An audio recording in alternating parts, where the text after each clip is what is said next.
Hey guys, tonight we're stepping into a world that was cold, crowded and quietly cruel. Tudor England, a place of corsets, codpieces and contracts you didn't get to read before signing with your body.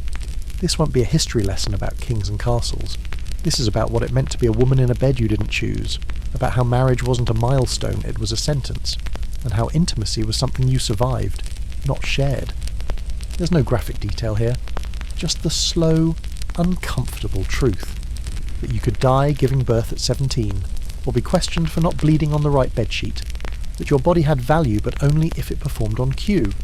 So, before you get comfortable, take a moment to like the video and subscribe, only if you truly enjoy slow, strange corners of history. Drop your city and time in the comments. I always love seeing where and when you're tuning in from. Now dim the lights and breathe, let's begin.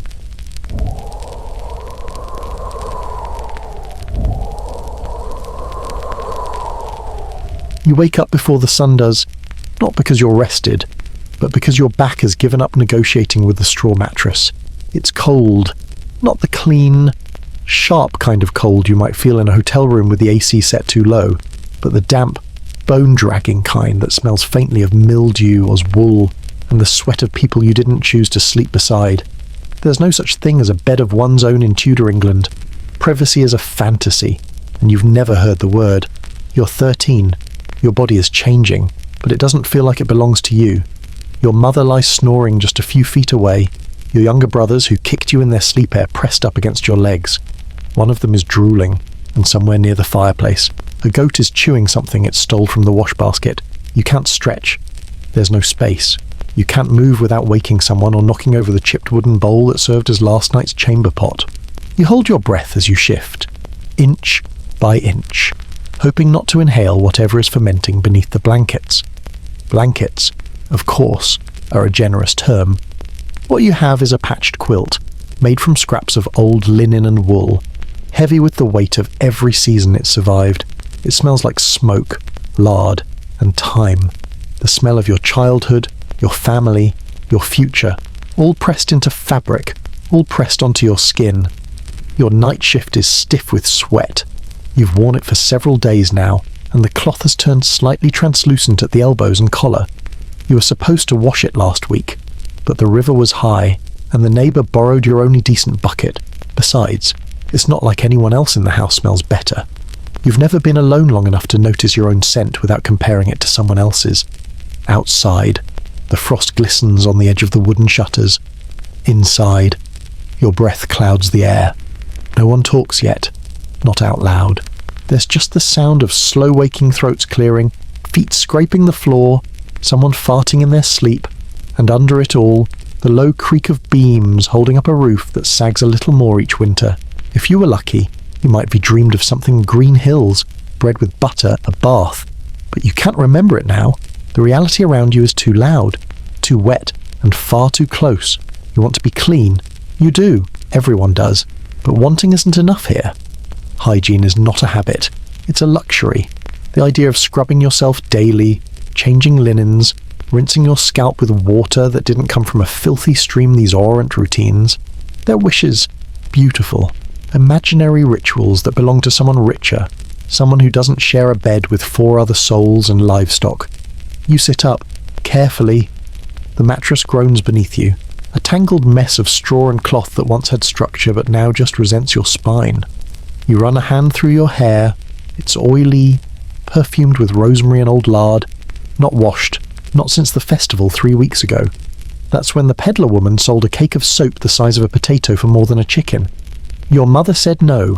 Soap won't buy you a husband, and that, really, is the point of everything now. Marriage, or at least marketability. You're 13, and your body has become a ledger. Every freckle, every stain, every developing curve a line item in a contract you'll never be allowed to read. You haven't bled yet, not properly, but the day you do, the clock starts ticking faster. No one says this to you. They don't need to. You see it in your mother's face when she glances at your hips. You hear it when the neighbour jokes that you'll be a bride by next Michaelmas. You feel it in the way the butcher's son looks at you now, not like a friend, but like a boy inspecting livestock. You are not a person, you are potential. Purity has cash value, and everyone around you knows it. You step outside into the fog. The yard is still frozen. Chickens shuffle away from your bare feet. You squat behind the woodshed, tugging your nightdress up just enough, hoping no one's looking from the next plot over. Your hands are cold. Everything's cold. And somewhere, just on the edge of the morning mist, you hear another girl coughing, deep, rattling. She's only a year older than you, and she's already had a baby. You don't know much about sex. You know it has something to do with lying still, with bleeding, with duty. You know it involves men climbing onto women. You know it's required, like paying a tax, like feeding the chickens, like obedience. No one has explained the rest. Your mother told you once that it was something to be endured. She looked away when she said it. Your aunt called it the price of comfort. And once, you overheard a midwife say that some girls get lucky that their husbands are kind. You didn't believe her. No one in this village is lucky. You go back inside. Your siblings are awake now. One is already crying. The goat has knocked over the firewood. Your mother is combing her hair with a wooden fork and mumbling about pottage. The air inside the cottage is thick with everything unspoken. You find a corner and sit. You look at your fingers, chipped and red from cold. You think about the boy from the next village, the one who winked at you when you were drawing water last week. You liked his smile, and then you hated yourself for liking it. Because it's dangerous. Because if someone sees, someone will talk. And if someone talks, the value of your name drops like spoiled milk. You can be ruined by a look, by a rumour, by an accident. You can be ruined before you ever understand what the word means. And so you say nothing. You swallow your curiosity. You tuck your thoughts beneath the same quilt that held your sleep. And you go on. Because in Tudor England, survival begins with silence. And your body, for now, is not yours. It belongs to the future, to strangers, to bargains you haven't made, to a purity someone else will profit from. And you, well, you just carry it through another morning. You don't bathe. No one does. Well, someone might, somewhere. A duchess, maybe. A foreign merchant. A widow with a garden tub she guards like treasure. But here, in your world, in your time, the idea of submerging your whole body in clean water is about as realistic as flying to the moon. You've heard stories about Roman baths, great stone chambers where people soak together, clean and naked like polished gods, but that was a long time ago. And those people, apparently, died of syphilis and moral decay. No, here in Tudor England, bathing is no longer fashionable. It's not even normal. It's suspicious. Water, you see, has become an object of fear, according to the best minds of the eye of the village priest, the town physician, and that one guy who read half a book in Latin hot water opens your pores, and open pores let in bad smells, and bad smells cause disease. It's called miasma theory, and it means the stink of your body isn't just gross, it's dangerous. You're not just smelly, you're vulnerable. So the solution, stay sealed, like a letter that never gets read. Keep your pores closed, keep the water out. And if you must do something, anything, to improve your personal scent, make sure it's dry, powder, perfume, prayer, but not water, not unless you want to die of the plague. So here's how it goes. In the morning, you splash a few drops of cold river water on your face, just enough to prove you tried. You rub your armpits with a linen rag that hasn't been truly clean since Lent. You scrape under your nails with a bone pick, and then, the pissy de stance, you perfume your toenails. Yes, that's a real thing. Tiny glass vials of scented oil, dabbed carefully onto the feet, specifically the toes, because everything above the ankle is a lost cause. You smell like cloves and rot, like lavender and mildew, like someone buried in a bouquet. You don't own a bar of soap. Soap is expensive, imported. And if you do get your hands on some, it's not for you, it's for the laundry. Your skin isn't worth that kind of luxury. What you get is lye, ash, maybe a little tallow if someone slaughtered a pig this week. You mix it with water, scrub once, burn slightly, and feel worse. Hair. You don't wash it. You oil it. You braid it. You sprinkle it with rosemary or orris root and tie a cloth over it at night. If you're lucky, someone combs it. If you're rich, someone else combs it with gloves on. Dandruff isn't a condition, it is a snowfall of the soul. Everyone has it. It lands in your collar like a confession, and no one mentions it. Clothing is your first line of defense. Linen undergarments absorb the sweat. Change them if you can every few days. If you can't, just hang them by the fire until they feel less wet. You own maybe 2 shifts, both mended, both yellowing at the seams. Over those wool, heavy, itchy, never washed wool. You layer it like armor. Against what? Against smell. Against touch. Against the world. Perfume is not about seduction. It's about camouflage. You keep a pomander tucked into your sleeve, a small metal orb, filled with spices, herbs, dried citrus peel. You clutch it to your nose when someone passes gas, or dies, or both. There's a reason plague doctors wore beaked masks stuffed with sweet-smelling things. Not because it worked, but because it was the only thing separating them from the truth. And the truth is, we all stink. Every single one of us. Let's say it's your wedding day. Big moment. You've dressed in your finest your gown with the least holes, your best ribbon, your borrowed stockings. You've scented every corner of your body that won't cause a rash. You've scraped your teeth with a twig. You've rubbed chalk on your cheeks to cover the bruises from sleeping on a rope bed. You're ready. Has not. Your husband-to-be hasn't bathed in weeks. His feet smell like boiled onions. His breath is a combination of beer, meat fat, and whatever teeth he's lost recently. He's shaved badly with a rusted blade. His hands are clean enough to sign a marriage contract, but not to touch your skin. And still, no one flinches. Because this is normal. Cleanliness, in the Tudor imagination, is aesthetic. It's a symbol, not a substance. It means white collars, gloves without stains, a lace veil, a neck without visible sores. Clean is what you look like, not what you are. There's a lady in your village childless, always washing her hands in rainwater. People whisper that she's not right, that she spends too much time with herself, that she must be hiding something. After all, who tries that hard to be clean unless they're filthy inside? Virtue is what matters. And virtue wears dirt well. Sometimes, on high feast days, you wash your feet. A basin, lukewarm water, a rag that used to be part of your grandfather's shirt. You sit by the fire, roll up your shift, and pretend for a moment that this ritual makes you holy. Not whole, just temporarily acceptable. Children play with frogs in the same puddle you wash in. Dogs drink from it. You know better than to swallow the water. Boiling helps, but firewood is precious. So you strain it through cloth, say a prayer, and hope today is not the day cholera comes. No one talks about the smell. That's the unspoken contract. If no one mentions it, it doesn't exist. You walk through a fog of human funk every day, and still you compliment someone's embroidery, or their shoes, or the pie they made 3 days ago, because manners matter more than mould. Now and then, a traveller comes through town, clean-shaven, soap-scented, silk-lined. He smells like another world. Everyone stares, some admire, others suspect.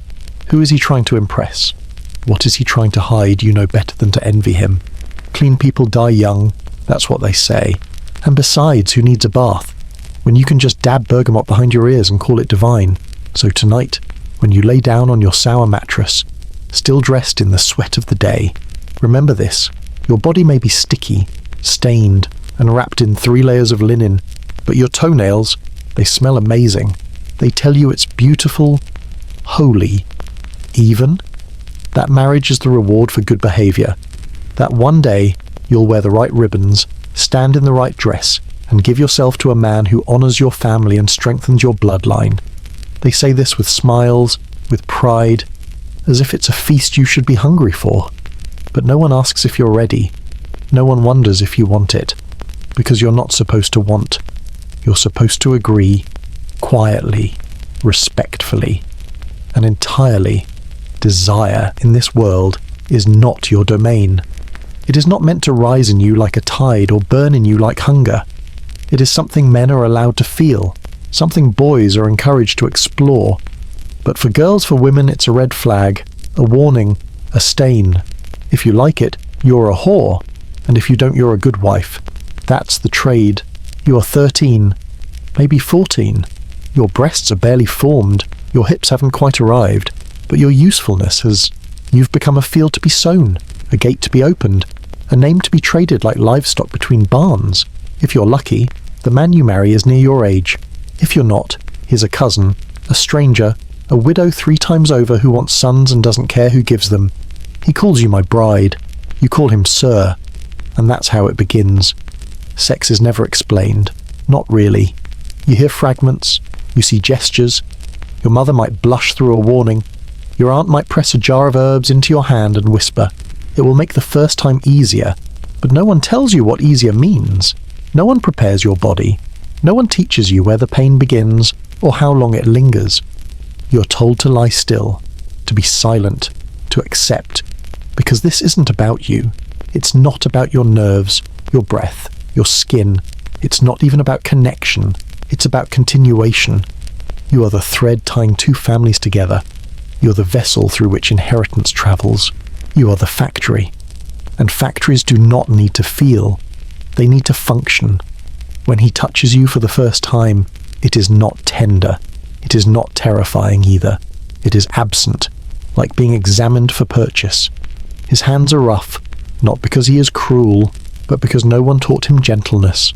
No one ever mentioned that you might be afraid, that you might bleed, or worse, that you might want to.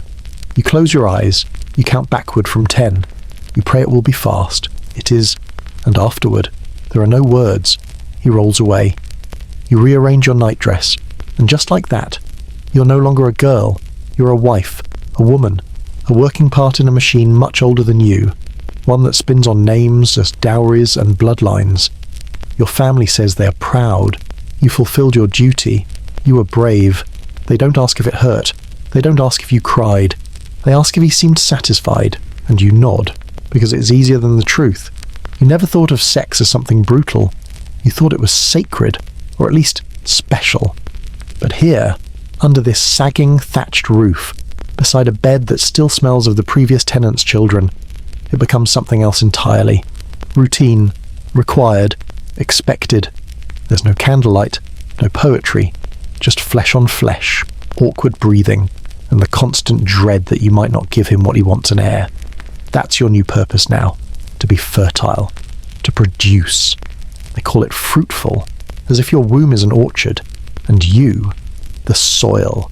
You keep track of your body like it's a ledger. Late period hope, early cramps, worry. The midwife visits twice and touches your belly like it's dough to be judged. You hate the way she smiles when you wince. That's good, she says. Pain means the body is doing what it should. You don't know how many children you'll have. 5, 10. None. You only know that each one is a test, a measure of your value, a confirmation that you're working correctly, that he chose well, that your family didn't lie. Love is optional. Loyalty is not. Pleasure is unspoken. Pain is a given. You learn to be quiet during it, to still your body, to count the cracks in the ceiling beams. Sometimes, when he's finished, he thanks you. That's when it hurts the most, because you didn't give him anything. It was taken, and the world calls that normal. You hear stories sometimes of women who enjoy it, who laugh with their husbands, who touch them back. But those stories come in whispers, or songs, or from foreign maids with strange accents and too much confidence. They never last long. They are dismissed, fired, or quietly moved on. Enjoyment is dangerous. It means you're unclean. And in a world that values your silence over your joy, that's enough to ruin you. So you learn to be forgettable, to be polite, to stay small. And if the day ever comes when you feel something stir in you, curiosity, desire, even a dream, you bury it, deep, under wool and ash and duty. Because in this life, sex is not yours. It never was. It belongs to the contract, to the priest who blessed it, to the father who arranged it, to the man who claims you, and you belong to the night, to the hush, to the ceiling beams, to the space between counting and numbness. And if you're lucky, if you're very lucky, you fall asleep before he comes back for more. He doesn't know what he's doing either. No one told him. No one showed him. No one sat him down with a chart and a checklist and said, here's how a woman's body works. Here's what it's for. Here's what not to do.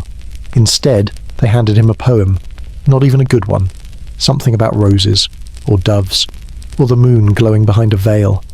Women, in his mind, are part angel, part puzzle box, creatures of mystery and modesty, created to blush, obey, and ideally bleed on cue. His education, if you can call it that, came from 4 places whispered jokes behind the stables, a Latin prayer about temptation, a cousin who visited a brothel once and never stopped bragging, and an old woodcut illustration of a woman with no facial features and a baby drawn like a cabbage inside her belly. He stared at that image for 15 minutes and left the chapel more confused than when he entered. Was that how it worked? He never asked questions. Questions were for girls. Curiosity was weakness. A real man knew what to do. A real man took what was his. A real man didn't need instructions. So he didn't ask. And neither did she. They met under the eyes of their families, married under the eyes of their priest, and were left alone finally, terrifyingly alone under the sagging ceiling of a borrowed bedroom. He looked at her like she might explode. She looked at him like he might vanish. Neither of them was wrong. He reached for her. She flinched. He panicked. And thus began a lifetime of confused fumbling and learned helplessness. It's easy, looking back, to judge him, to say he should have known better, should have cared more. But what tools did he have? He didn't understand bodies, not hers, barely his own. The only thing he'd ever been told about women came from sermons and sailors, both equally unqualified to teach. According to the preacher, women were moral mirrors, pure, obedient, prone to corruption. According to sailors, they were doorways with locks you were meant to pick. Somewhere between those 2 images, he tried to find his role. Was he the protector, the conqueror, the gardener, the wolf? No one said. And so he guessed, sometimes gently, sometimes not. His own body betrayed him constantly. Desire arrived like a thief in the night, sudden, noisy, humiliating. He woke up sticky, ashamed. No one explained the why, only the sin. Your thoughts will damn you, his tutor warned, before assigning more Virgil. He memorized Latin conjugations by day and prayed his erections away by night. It didn't work. His friends laughed about it. It's natural, they said. It means you're a man. But their eyes darted too, their voices dipped. No one looked truly confident. What they lacked in knowledge, they made up for in bravado. Boasting became the language of masculinity. The bigger the lie, the louder the laugh. Someone once claimed he made a milkmaid faint just by unbuttoning his jerkin. He was 12. By the time he stood at the altar, he had no idea what marriage required beyond land, loyalty, and the act everyone referred to only as the duty. His father never explained it. His mother offered a look that could curdle milk. His older brother offered a wink and 2 words, "Don't rush." That was it. That was the sum total of his training. So when the moment came, his wedding night, he did what boys do when cornered. He performed. He hoped for the best. And he pretended. He pretended to know what he was touching. Pretended to know what it meant when she cried. Pretended that it was supposed to feel like this, fast, awkward, heavy. Later, when she turned away from him, he felt something sink in his chest. Not regret exactly. Not guilt either. Just confusion. Was that it? Was that what all the songs were about? It didn't feel like conquest. It didn't feel like romance. It felt like failure in slow motion. And yet, the next morning, everyone congratulated him. He had become a man. Proof. There was blood on the sheet. Not his. He wasn't sure whether that was a good thing or not, but he smiled and said thank you, and shook the hands of older men who seemed weirdly proud of something they had no part in. He didn't know what she was thinking. He didn't ask. No one ever told him to. They were both children, acting out a script neither of them wrote. Neither of them understood, and neither of them could change. She was taught to be still. He was taught to be strong. She braced herself for pain. He braced himself for expectations. Together, they stumbled through a performance called normal. He would later come to understand the rhythm of her silences, the way she flinched when he approached too fast, the way she held her breath. He thought maybe he was doing something wrong, but no one told him what right looked like. So he carried on. They both did, side by side in ignorance. 2 illiterate travellers trying to read a map in the dark. That's the real tragedy. Not that they hurt each other, but that they never knew they had options. Sex was never framed as a conversation. It was a ritual, a tax, a test, and they both failed it, over and over again. But failure looked normal. Everyone around them did the same thing. Married young, fumbled often, pretended satisfaction, silenced discomfort, and kept going. He would have loved to learn, to ask, to understand. But curiosity wasn't manly. Tenderness was dangerous, and in this world, to admit confusion was to invite mockery. So he swallowed his questions, and she swallowed her voice, and together they entered adulthood not as lovers, but as survivors. Because in Tudor England, no one got a manual, they just got married. They told you the night would be special, not joyful, not exactly, sir, but important, sacred. A turning point, the closing of one chapter and the ceremonial woman-making start of another. They used words like honour, duty, and legacy. You repeated them in your head like prayers. You're still repeating them now. The candles are lit. The sheets are clean, or at least cleaner than usual.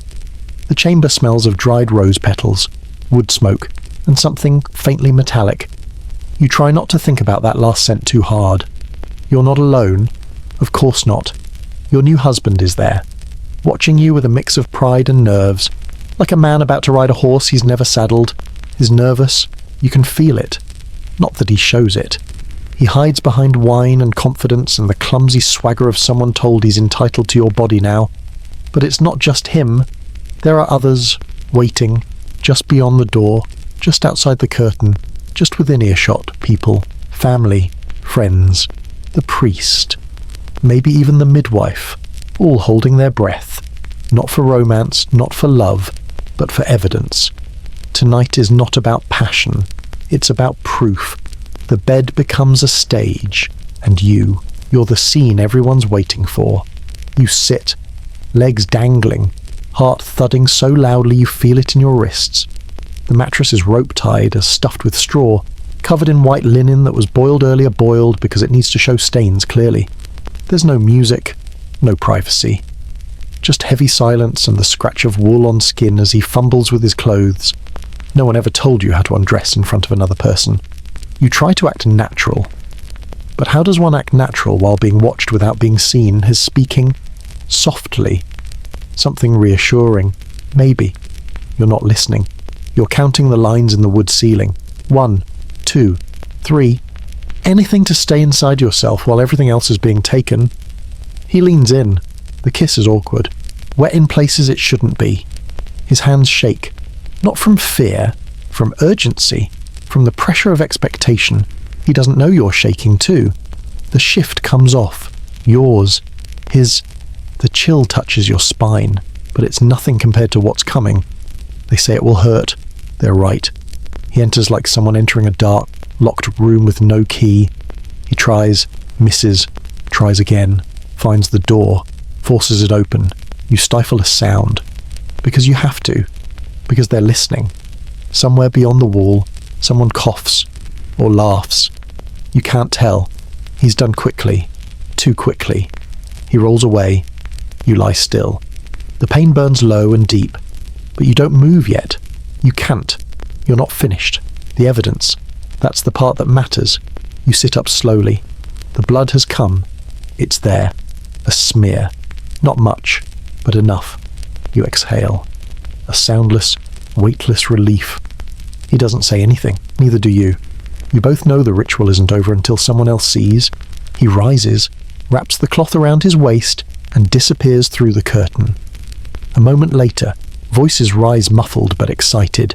You know what they're doing. They're coming for the sheet. You don't move. You don't cover yourself. You just sit there. The candle flickers. The cold climbs higher.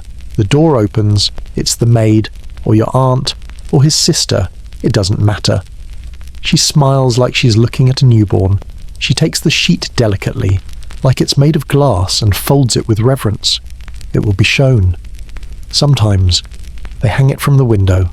Sometimes they parade it through the courtyard. In some villages, it's nailed to a door, a crimson flag of female success. Tonight, maybe it will just be whispered about. She was pure, they'll say. She did her duty. But what if the blood hadn't come? What then you think about that? Too often, you know not all women bleed the first time. Some never do. Some already have long ago, from climbing a tree or falling from a fence. It doesn't matter. If there's no blood, you're in danger. They'll say you weren't a virgin, that you lied, that you're impure, that someone else got there first, that your husband was tricked. that your family should be ashamed.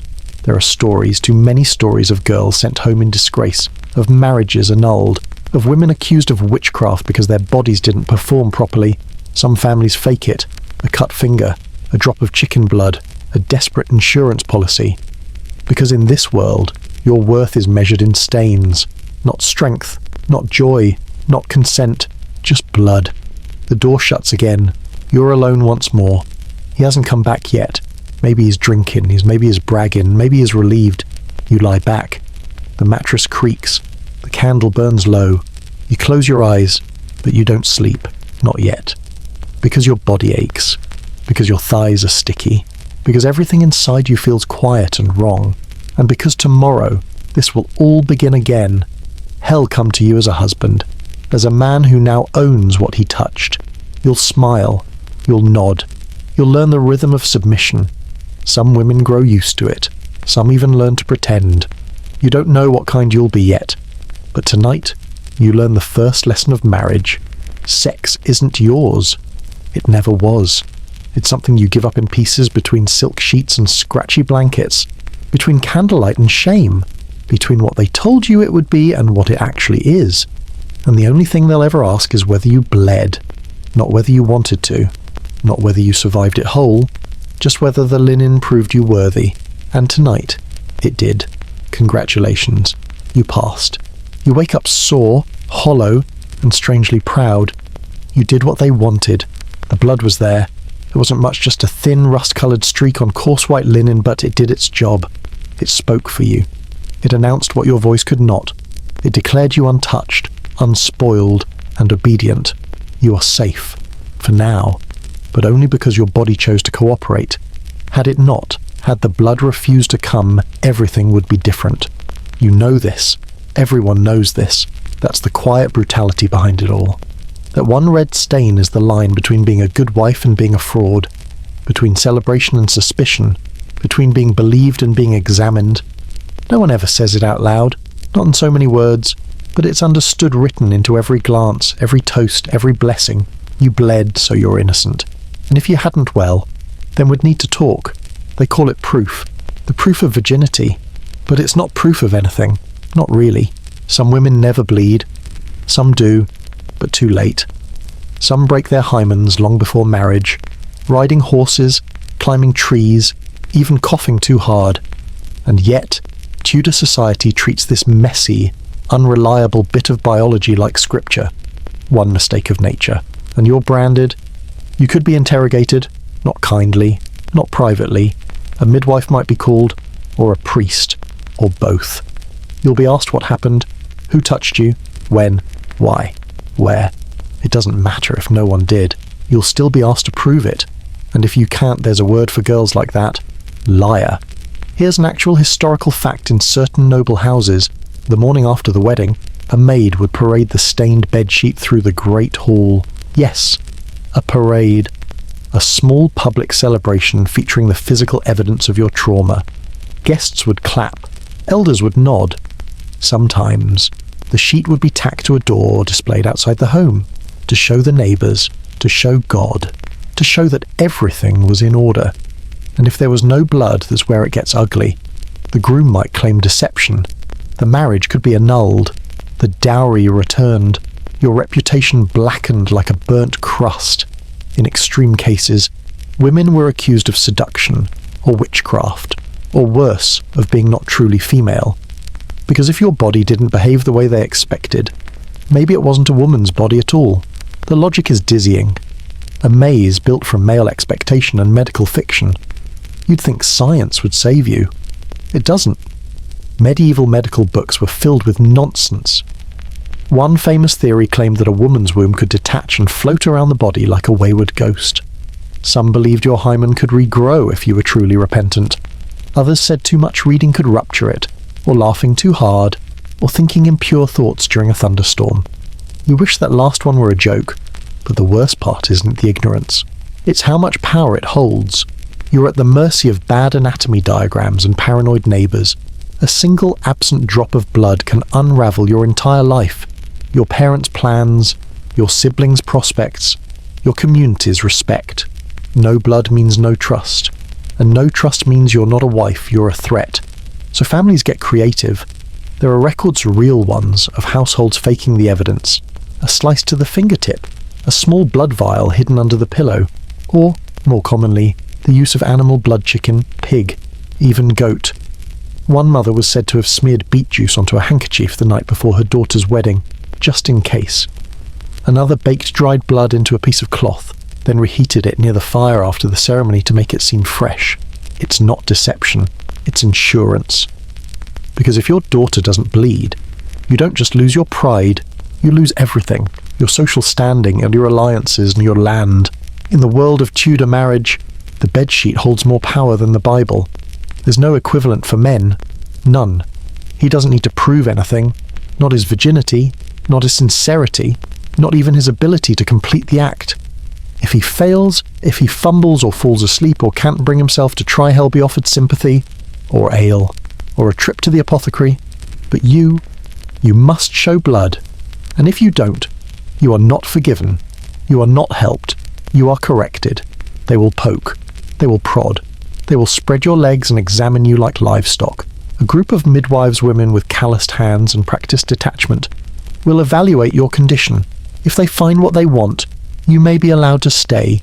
If they don't, well, there are places for women like you, convents, distant relatives, graves. Because no matter how gentle your soul, how loyal your heart, how brave your silence, your entire future depends on a few drops of blood, and your body knows it. That's why you don't sleep the night before, why you pray harder than you ever have, why you pack a handkerchief in your sleeve, just in case. Not because you want to lie, but because your truth might not be visible enough. That's the cruelty of it, the injustice. It isn't the bleeding, it's the fact that bleeding is expected, and that if it doesn't happen through no fault of your own, you're suddenly less real, less true, less woman. So you do everything right. You clean the chamber, you prepare the bed, you smile during the toasts, you lie back and think of the England, or at least of survival. You wake up, you check the sheet, and if the blood is there, you breathe, just once, deep, quiet, grateful, because you've bought yourself another day of belonging. But if it's not there, you don't breathe at all. You just wait and wonder what version of yourself they'll call you next. You think you have time. At 11, you're still a child. You still play with carved dolls and trace shapes in the dirt. You hum songs without knowing their words. You pull your skirts over your knees when you sit, not out of modesty, but because your mother told you once, and you remembered. At 11, you watch the older girls and wonder when you'll look like them. They seem important. Their hair is braided tighter. Their eyes carry secrets. They walk slower, as if they're listening to something you can't yet hear. You imagine yourself joining them one day, maybe at 15, maybe at 16, when you're ready, when it feels right. But the world doesn't wait for that feeling, because in Tudor England, the countdown begins the moment your body does anything even remotely adult. Your breasts swell slightly. The priest notices. Your period starts. The neighbours notice. You smile too long at the butcher's apprentice, everyone notices. And just like that, the story you thought would unfold gently starts sprinting ahead of you. 12 is not the beginning of adolescence here. It is the beginning of eligibility. It is the year your name enters conversations you're not present for. The year your value is assessed in terms of land, dowry, and childbirth survival odds. The year people stop saying she's growing and start saying she's ready. You are 12. You've never kissed anyone. You've never bled properly, not the kind they expect. You still sleep with a doll tucked under your pillow and a piece of bread in your sleeve, just in case you get hungry before morning. But someone has already made plans for you. Your father, maybe, or your uncle, or your guardian. If your parents are gone, they've spoken with another family. They've discussed numbers. They've shaken hands. They've decided your future. And soon, you will be sent to live with a man who is not your age, not your friend, and not particularly interested in whether you understand what it means to be a wife. He has fields, or debt, or titles. You have a womb. That's the bargain. Sometimes, the marriage is symbolic at first, formalized in church, but delayed until you are ready. They say it kindly, as if it's mercy, but it's not delay, it's training time. You're moved into his household. taught how he likes his meat cooked, how to fold the linens a certain way, which corners of the room must be swept twice, how to curtsy in front of his mother, how to speak less, smile more, obey always, and when your body catches up, when the breasts fill, when the hips soften, when the blood finally comes, so does the wedding night. They don't ask if you feel ready. They ask if the bed is warm, if the dowry is paid, if the sheets are white. Your friends don't talk about it. Not really. They might giggle, or cry, or go silent when the topic comes up. But deep down, everyone knows. Your childhood ends not with a party, or a milestone, or a moment of joy. It ends with a contract, a candlelit chamber, and a man twice your size, undressing while your heart tries not to break. Sometimes your husband is gentle. Sometimes he is not. Sometimes he is a boy too, just as scared, just as confused. But fear doesn't make it better. It just makes it quieter. Because neither of you knows what to say. You become a wife before you learn what it means to want. You become a mother before you understand the shape of your own body. And when the child comes, if it comes, you do what everyone expects. You bleed. You cry. You survive, if you're lucky. You nurse the baby with a body still sore from being claimed, and no one calls you brave. They just call you normal. That's what hurts the most. Not the pain, not the fear, not even the loneliness, but the fact that no one thinks this is strange. They think it's tradition. They think it's sacred. They think it's the way of the world. And maybe it is. But that doesn't make it right. There are girls who disappear, who fake illnesses, who run away dressed as boys. The stories rarely end well. But you understand them, every one of them, because no matter how kind your husband is, how nice the house is, how warm the soup is, you never got to choose. You were told to grow up. So you did. Fast. Quietly. Without ceremony. You learned to fold your dreams into smaller shapes, ones that could fit inside an apron pocket or a recipe book. You learned to measure your days not by joy, but by performance. How well did you serve? How much did you endure? How many children can you bear before your body gives out? You don't remember the last time someone asked you what you wanted. You're not sure anyone ever did. You think about that sometimes, at night, while feeding a baby whose name was chosen by your in-laws. You think about what you would have liked. To study herbs, to visit London, to swim in the river naked, without fear or shame, to wake up and still be a child. But the world didn't give you that. It gave you lace, and bed sheets, and quiet, and pain. It gave you motherhood in exchange for girlhood, a lifetime of duty in exchange for a season of softness. And now, when you hear other girls humming to themselves by the well, you smile, because you remember the song, but the words no longer fit. At first, it feels sweet. The way he looks at you across the courtyard, the way he bows too deeply, or stumbles over your name, the way he waits longer than necessary to hand you the jug of water, his fingers brushing yours like it's accidental. But it isn't. You feel it. And for a moment, you wonder, could this be what they mean by love is not like the others? His read books. He owns a feather quill. He writes in his sleep, or so he claims. And when he finally offers you the parchment-creased, smudged, folded like something sacred, you hold your breath. It's a poem. Your name is in it. Not directly, but cleverly, hidden between metaphors and rhyme. He compares your lips to ripe berries, your voice to songbirds, your body to a spring orchard just before the harvest. He calls you untouched fruit, and suddenly, the air goes tight, because you know what happens to ripe fruit. It doesn't get admired. It gets plucked, peeled, devoured. And that's the trick of it. Isn't it? The poetry makes it sound beautiful, soft, romantic.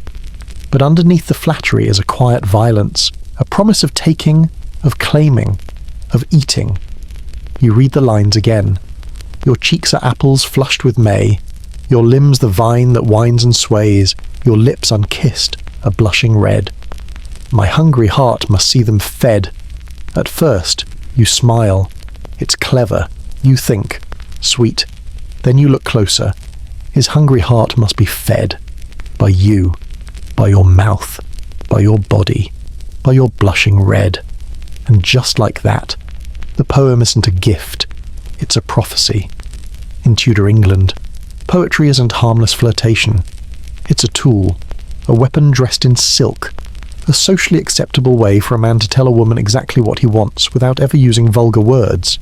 Because to speak plainly would be crude, but to write in metaphor, that's culture, that's class, that's seduction. Courtship among the literate is a game of suggestion, of layering meanings between stanzas, of turning the female body into landscape, into orchard, into prey. You're the lamb, here's the hunter.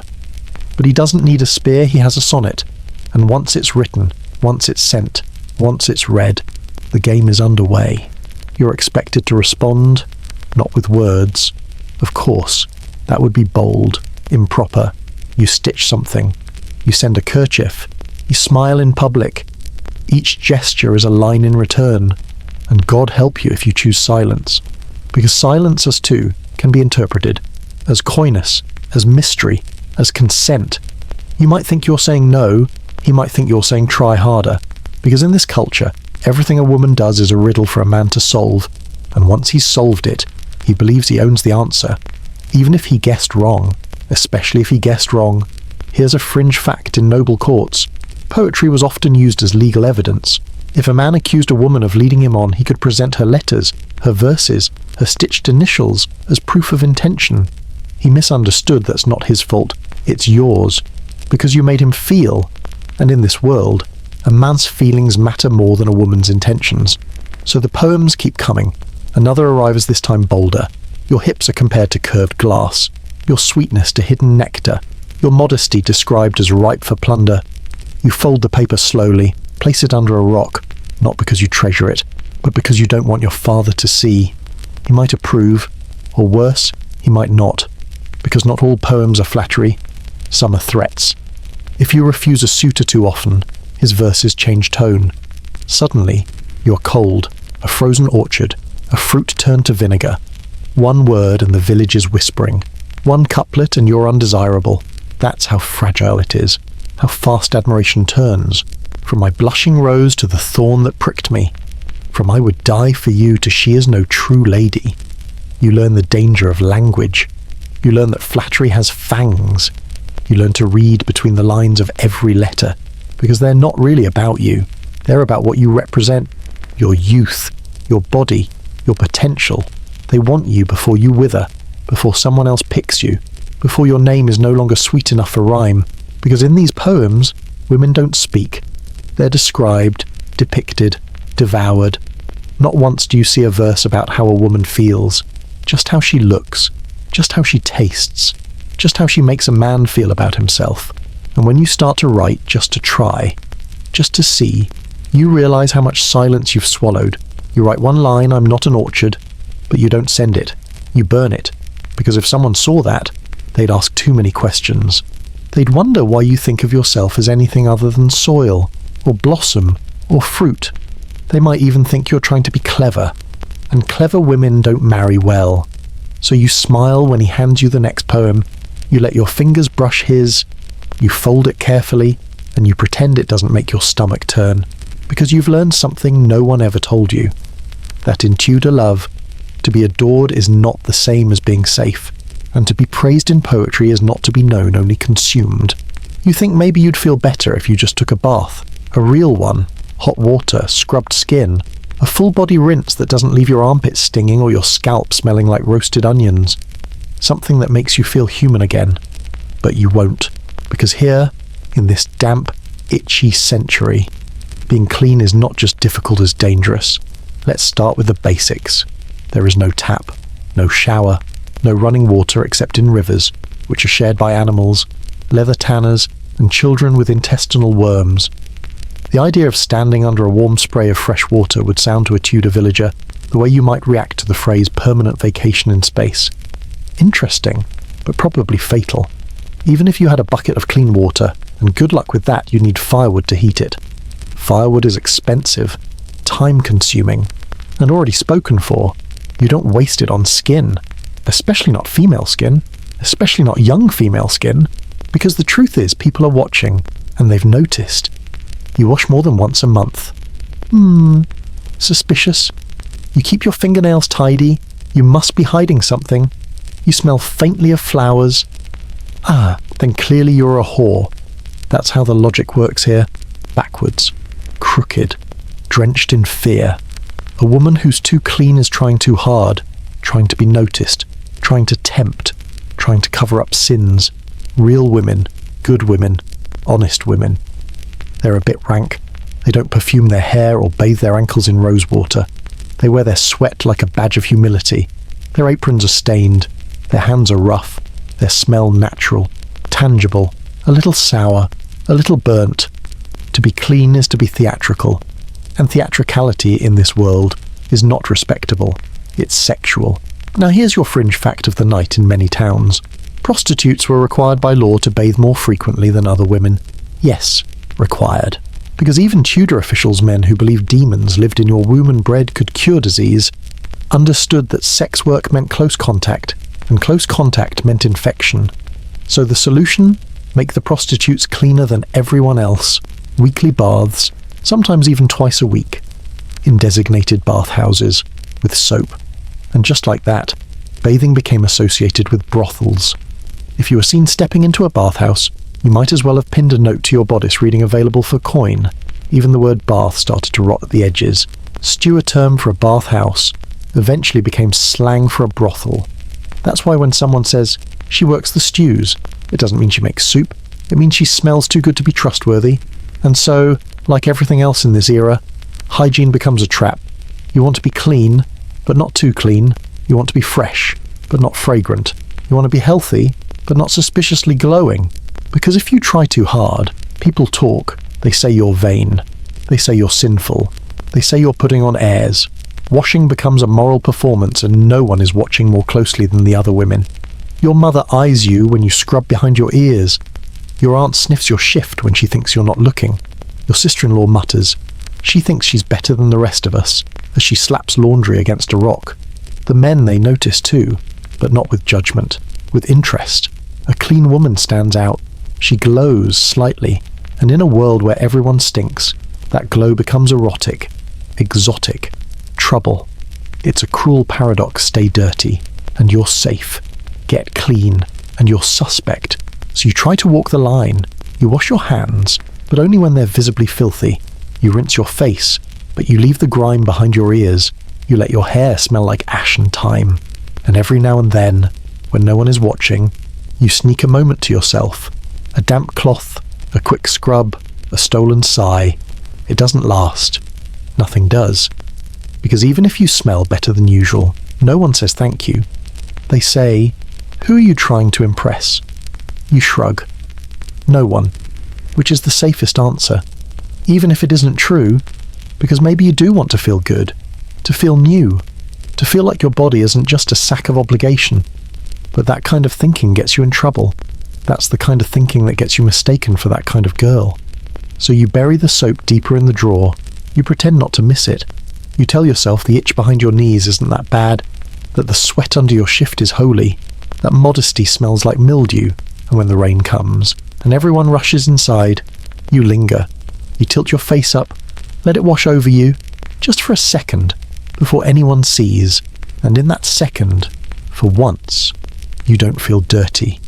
You feel free, but only until someone calls your name, only until someone sees the wet hair, the flushed cheeks, the smile that wasn't authorized, and then you're back. Back to the village, back to the stink, back to the rules, back to the terrible, stupid fact that here, in Tudor England, clean women must have something to hide.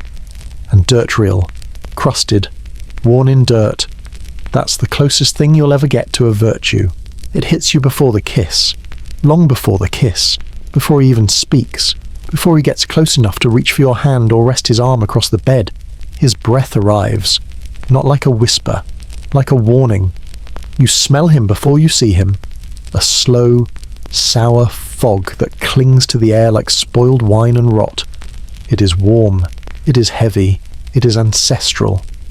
Because breath, in Tudor England, is a kind of inheritance, passed from one generation to the next, father to son, mother to daughter, along with family names, debts, and wooden combs. You think of it as your husband leans in, and you try not to gag. No one brushes their teeth, not properly, not daily. Certainly not twice a day after meals and before bed. The idea of dental care exists, in theory, but it's mostly superstition and soot. If you're wealthy, you might own a tooth powder made from crushed oyster shells, vinegar, and charcoal. If you're poor, you use a cloth and prayers. Toothpaste doesn't exist. Toothbrush, kind of a twig, usually something chewable, sometimes dipped in salt or ashes. You rub it against your teeth like a dog with an itch. Then you spit, maybe rinse, probably not. Mouthwash wine, for everything. Because wine kills bad smells or at least distracts from them. But not for long. You share food, share cups, share beds. You chew with side molars half rotted from years of eating coarse bread and salted meat. You never floss. You never rinse. You never have a single day of your life where your breath smells like nothing. Your mouth is always saying something, even when you're silent. And what it says is, I am decaying. By your early 20s, you probably have at least one black tooth. By your 30s, several. By your 40s, if you're still alive, you chew with your gums and hope no one notices. You know what's even worse? They thought this was normal. Rot was just part of life. Sweet breath was suspicious. A woman who smelled of mint or clove must be trying to hide something. And here's a delightful fringe fact: people genuinely believed in toothworms. Yes, worms. Little invisible creatures that lived inside your teeth, causing pain and decay. You couldn't see them, but you could feel them gnawing. So naturally, the solution was to smoke them out. Clove oil was applied and then heated, sometimes by candle, sometimes by smouldering stick. You sat there, jaw locked in agony, while someone tried to roast the evil spirits out of your gums like chestnuts over fire. Romantic, isn't it? Now imagine that same mouth, 2 decades later, hovering over yours, eager, entitled, expectant. His breath isn't just bad, it's epic. It smells like boiled onions left out in the rain, like beer-soaked bread fermenting under a stove, like someone ground cloves, old garlic, and wool socks into a paste and smeared it on his tongue. He calls you beautiful, and you believe him, because lying is easier than inhaling. You turn your head slightly, pretend to yawn, pretend to cough, pretend to hear something outside. Anything to avoid direct contact, but as patient, persistent, and completely unaware. Because no one ever told him his breath could kill a small bird. Why would they? This is how everyone smells. Bad breath isn't an insult. It's an element, like fire, water, earth, and man's breath. It's how you know someone is real, that they're nearby, that they're yours. You learn to brace for it, to hold your breath strategically, to inhale when he's laughing and exhale when he leans in, to kiss with only the edges of your mouth, like 2 children playing at affection but afraid of melting, and still it gets in. The smell creeps. It clings to your pillow, to your sleeves, to the inside of your nose. You once heard of a woman who stuffed herbs into her nostrils before bed. Sage and mint and lavender. She died of infection, but at least she died fresh. The irony is, you do want to be kissed, at least sometimes. You want intimacy, tenderness, a mouth that means something more than duty and breath that doesn't smell like a barn in spring. But you can't have that. Not here. Not now. You kiss him anyway, because you're expected to, because he's your husband, because if you flinch, he might get offended. If you turn away, he might get angry. If you vomit and you've come close, he might tell your mother. And your mother would say, hold your breath. Think of something else. All men are like that.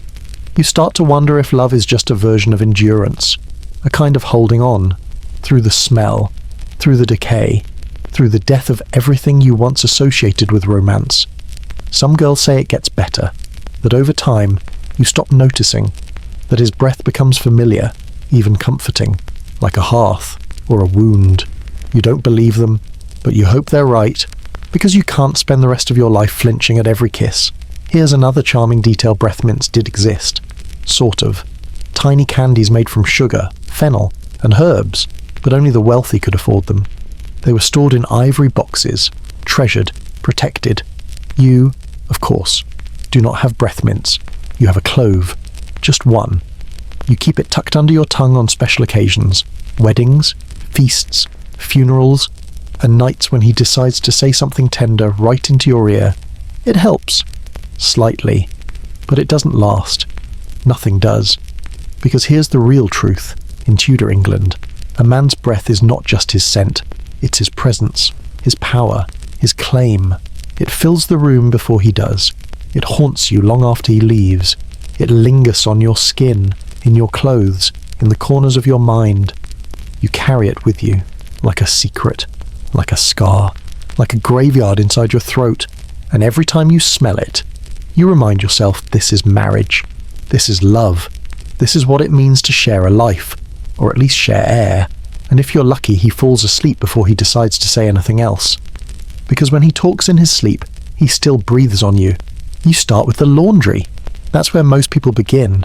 Clothes soaked in sweat, grease, smoke, and things you don't want to name scrubbed against wooden boards with river water, and a generous helping of aged human urine. Yes, you heard that correctly. Piss.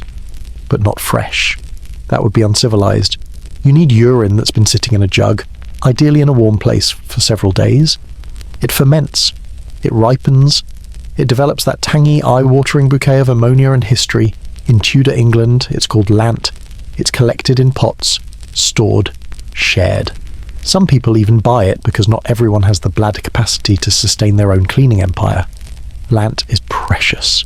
Lant is powerful. And lant, it turns out, works. The ammonia cuts through stains, whitens linen, breaks down grease. It's a medieval bleach without the branding. When boiled with soap root and ash, it produces a foaming solution that almost smells clean if you hold your breath. You tell yourself it's just laundry, not skin, not personal, but then you hear the rumours. The village girl with smooth cheeks, the midwife with perfect knuckles, the noblewoman with clear skin and a servant who smells faintly sour. And you realise they're not just washing clothes with it. They're washing themselves, not all over. That would be excessive and suspicious. But parts, hands, feet, and most shockingly faces, because in a world without exfoliants, acids, or dermatologists, someone, somewhere figured it out. Ammonia kills acne. It dries out blemishes. It tightens pores. It peels away layers of dead skin like morning frost on a stone path. And urine, well, urine is full of it. So you try it. You wait until no one's home. You dip a cloth linen soft, stained with history, into a bucket of week-old lant. You wring it out. You press it to your cheek. The sting is immediate, sharp, nostril flaring. It smells like betrayal, like boiled hay and bad decisions. But you keep going, because they said it would work, because your chin has erupted in tiny boils, because the man you're promised to won't stops staring at the brewer's daughter, and her skin glows like a peeled apple. So you pat, you dab, you whisper to yourself, it's just medicine, and in a way, it is. You're not alone, either. This isn't some fringe village myth. Urine has a long, proud, golden history in Tudor cosmetics. Some recipes mix it with rosewater and powdered alum. Some apply it warm. Some save the first urination of the morning, believing it's the most potent. There's a physician reel, documented, who recommended urine for whitening teeth. There are records of barbers using it to disinfect razors, and midwives, they swear by it. Good for swelling, they say. Keeps the skin soft. You wonder if anyone ever asked how we got here. How we moved from washing in rivers to rubbing ourselves with what our bodies tried to get rid of. But then again, nothing goes to waste. Not here, not ever. Blood is sacred, sweat is holy, and urine is convenient. You start to notice things. Who smells faintly of ammonia? Who keeps their jugs sealed? Who has the clearest skin in the parish?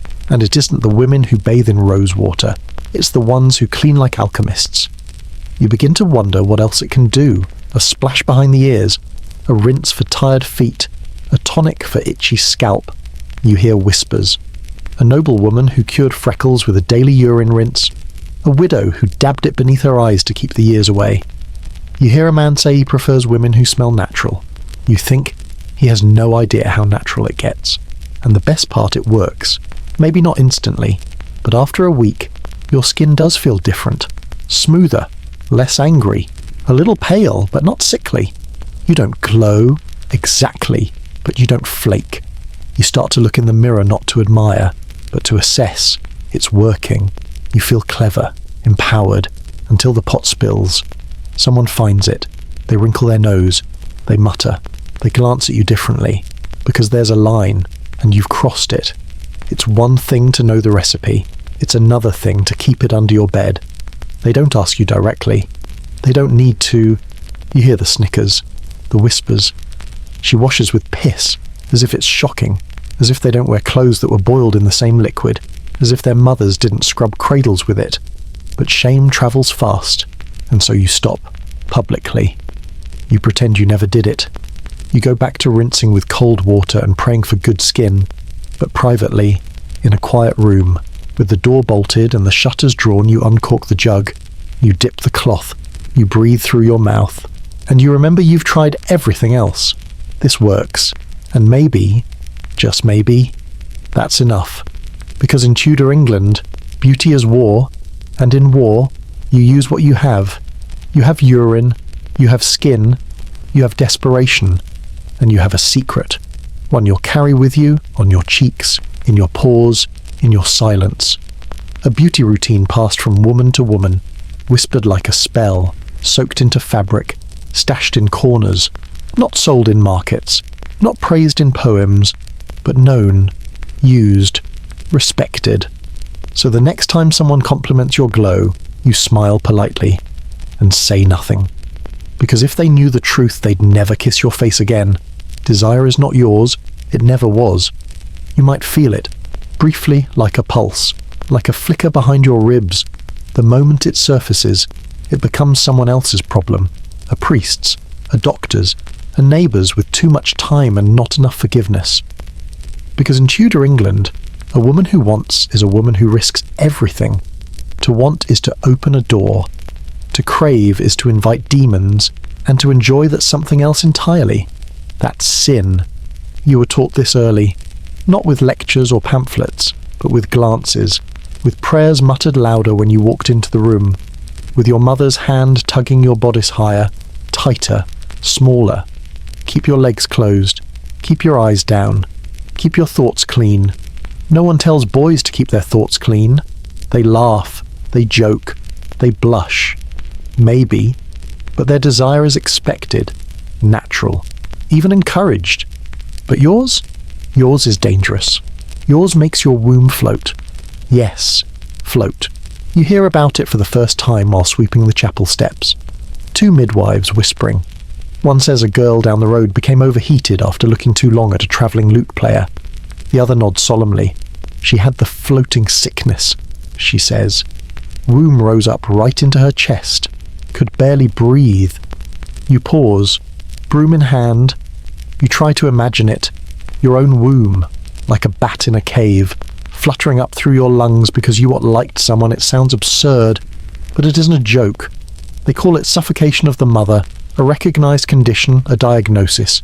If a woman experiences unfulfilled lust, especially unmarried lust, a womb, agitated and starved, detaches from its usual spot and starts drifting, like a ghost, like a vengeful pet looking for attention.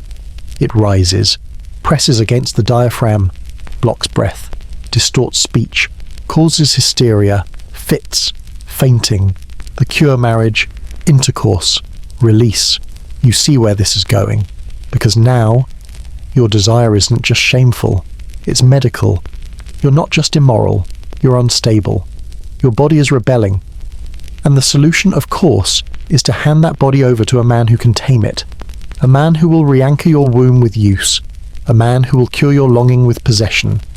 You start to notice how many girls faint, how many get the sweats, how many are walked outside, fanned, sprinkled with rose water, then married off within the season. Some of them never said a word, they just looked at the wrong person for too long, and their wombs, apparently, couldn't handle it. So the doctors come, with their jars and herbs and glazed eyes. They place burning cloths near your thighs to coax the womb downward. They place sweet-smelling vials near your nose to confuse it into returning home. They call this treatment. They call this science. You call it guessing and pain. Here's a historical detail that's real and unforgettable. The wandering womb theory lasted for centuries. Some physicians believed the womb was an independent creature, that it snarled, that it sulked, that it bit. That's why some women were kept in silence, in darkness, in confinement. Not because they were possessed, but because their wombs were misbehaving. You're told, repeatedly, that your body must be controlled, not by you, but by men who understand.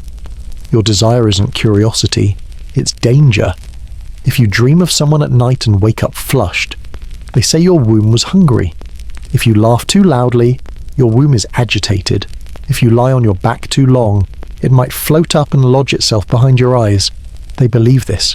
They believe you don't know any better, because if you did, you wouldn't be tempting fate by feeling. There are remedies. Of course, some use oils, some use bleeding, some suggest a strong marriage followed by many children. Others say to sit with your legs tied and chant psalms until the womb forgets where it was going. But the most effective cure is obedience. You stop looking at people, you stop listening to music, you stop daydreaming, you fill your days with washing, sewing, praying, anything that keeps your body too tired to imagine. Because if your womb rises, you fall, socially, spiritually, and possibly permanently. Some women break under the pressure. They stop speaking. They dig their nails into their arms. They claim they see shadows. And everyone agrees it's the womb, not the trauma, not the loneliness, not the crushing silence of a life made entirely of no. No books, no questions, no pleasure. Just a body that misbehaves and a world that punishes it for trying. You try not to be angry. Anger is unattractive. It stirs the womb. But late at night, when no one is watching, you lie on your back and wonder, what if they're right? What if your body really is trying to escape? What if the hollow under your ribs, the pressure in your throat, the ache in your pelvis, what if that is your womb, wandering, begging for something more, not a man, not a cure, just a life, one with colour and touch, and yes, maybe even want. You exhale, pull the blanket tighter, and promise yourself you won't think about this tomorrow. Because if anyone finds out you're dreaming again, they'll say it's the womb, and they'll try to tie it down. You can't say no. That's the first rule of being a wife.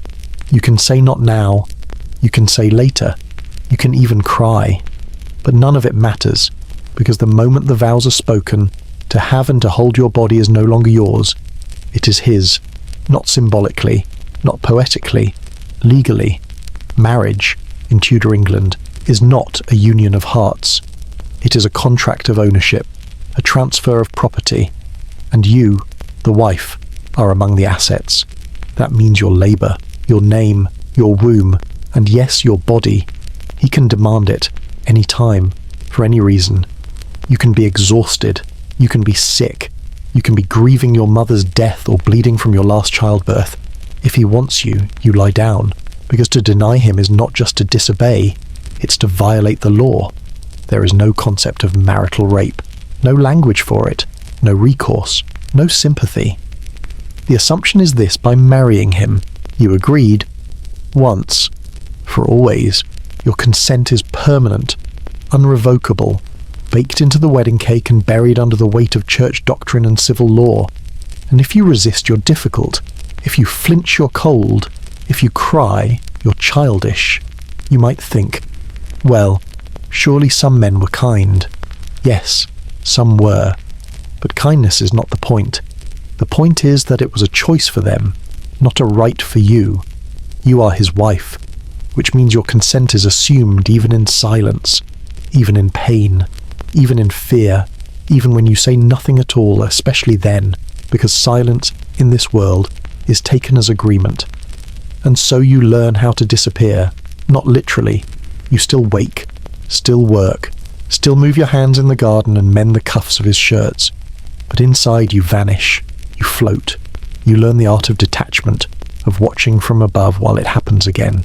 While he groans and sweats and calls it love, you feel nothing. Not because you're numb, but because feeling would kill you.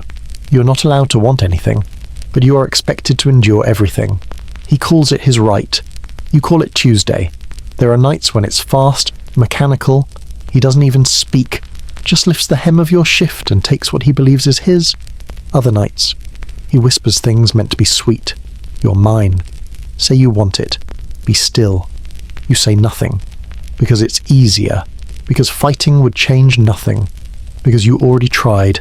Early in the marriage, you pushed his hand away once. Just once. He looked at you like you'd slapped him. And then he did slap you. Not hard, but hard enough. He didn't speak to you for 2 days after that. Everyone in the house knew you had disappointed him. You apologized. Because of course you did. It was your fault for flinching, for freezing, for feeling. So now you don't flinch. You don't resist. You close your eyes and go somewhere else. Someplace quieter. Someplace without heat or weight or breath on your neck.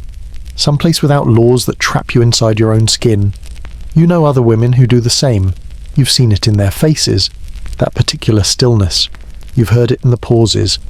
That long, held silence after someone asks, "How's married life?" You've watched them touch their arms, absent-mindedly, brushing off something invisible. No one talks about it. No one dares. Because we are taught that sex within marriage is holy, that it binds you together, that it's your duty. To deny it is to risk everything, your place, your reputation, your safety. So you say yes, or you say nothing, and that's enough. He walks away satisfied. The priest nods from the pulpit. The midwife counts your children like blessings. No one asks if you chose any of it. Here's a law, written plainly in ink. A husband may not be guilty of rape upon his wife, for by their mutual consent and contract, she hath given herself unto him to be his alone.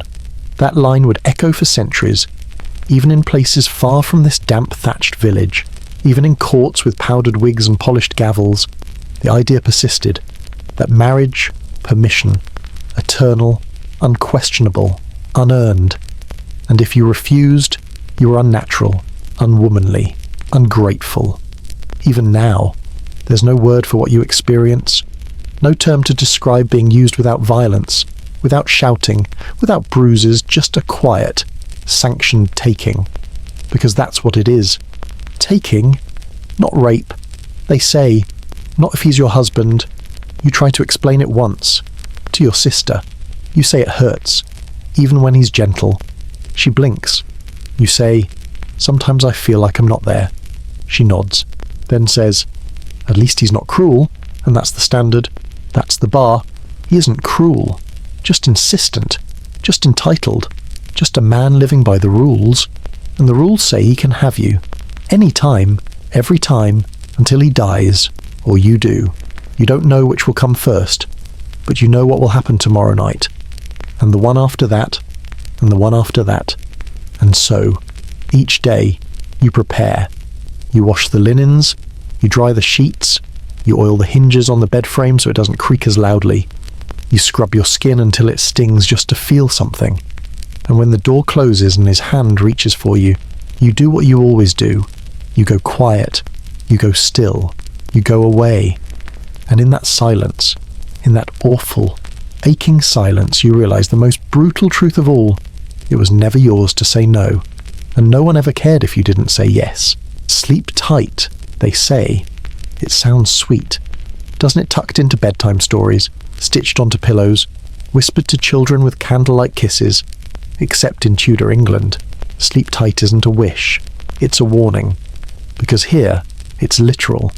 Your bed isn't a soft, clean place where dreams unfold gently.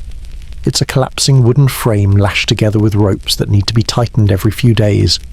Else the whole thing sags in the middle like a dying donkey. You don't sleep on a bed, you survive it. The phrase comes from the way those ropes stretched and slackened under weight. Time and damp. If you forgot to tighten them, the mattress would slump, fold, or twist. You'd roll into the centre, pressed against whoever slept beside you, parent, sibling, spouse, goat. So every few days, before climbing in, you'd grab a stick and crank the ropes taut. That's it. That's the origin of a cosy modern phrase embroidered in cursive on Etsy wall art. Sleep tight as in. Brace yourself. This rope coffin won't hold forever. Let's talk about the mattress. It isn't a mattress in any recognisable sense. No springs, no memory foam, no sense of mercy. It's a sack of straw. If you're lucky, the straw is from this seasonry, springy, relatively bug-free. If you're unlucky, it's from last year, reused 5 times, full of mites, damp at the corners, and smells like the backside of a barn cat. The sack itself is linen, coarse and patched with leftover fabric from someone's torn shift or burial shroud. It's lumpy, uneven. You lie on it sideways and immediately feel something shift beneath you. Don't ask what it is.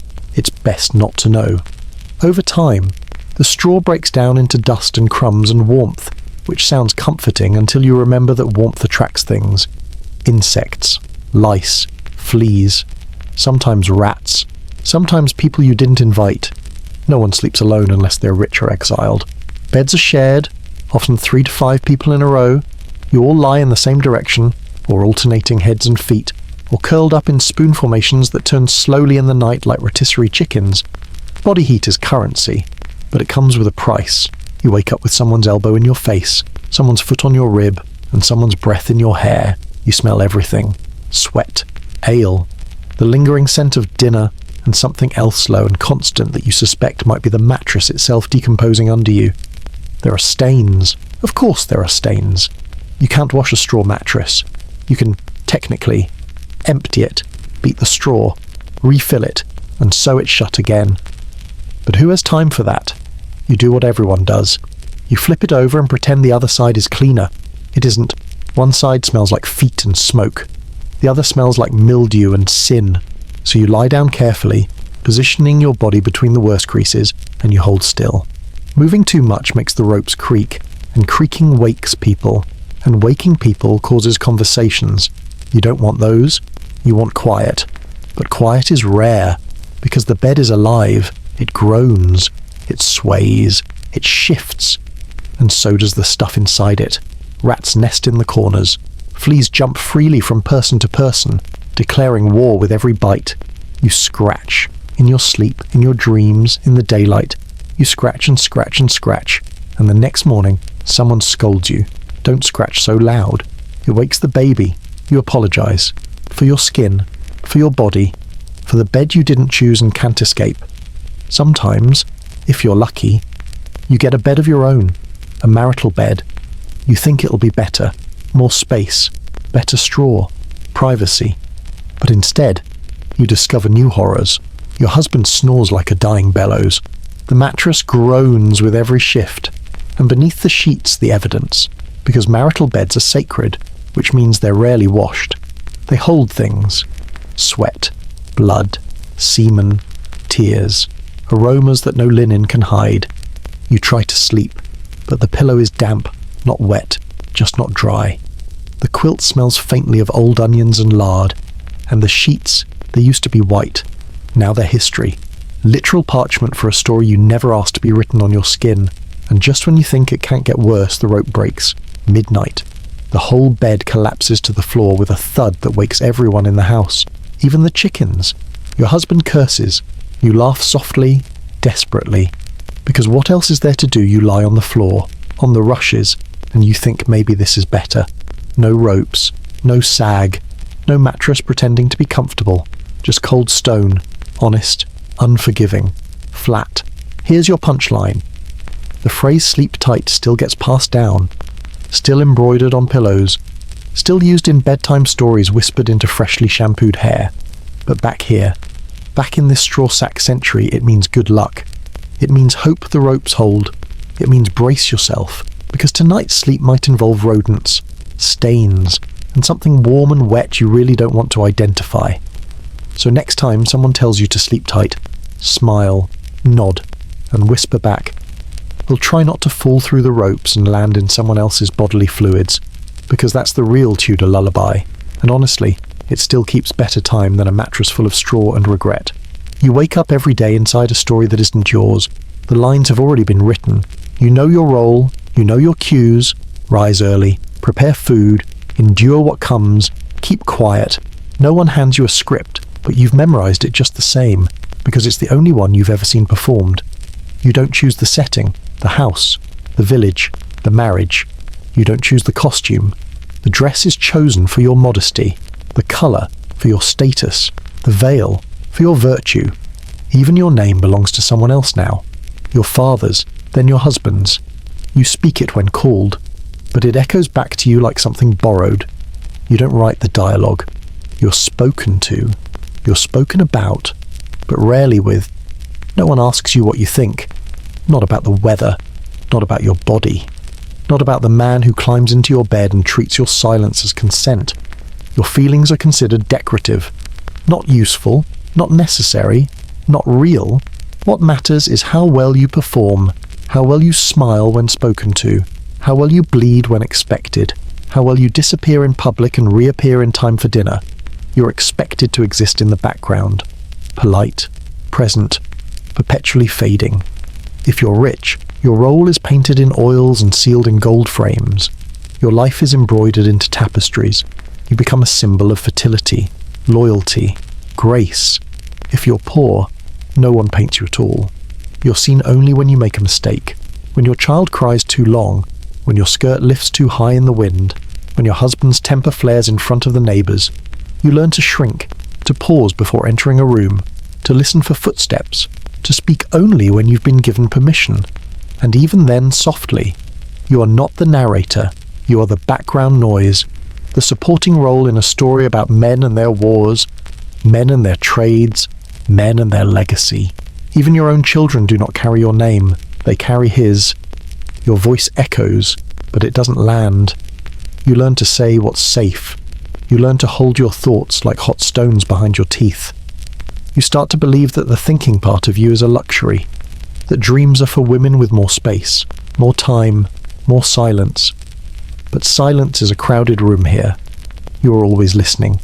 Listening to your husband talk politics with men who don't know how to read. Listening to your priest quote scriptures that bind your spine tighter each week.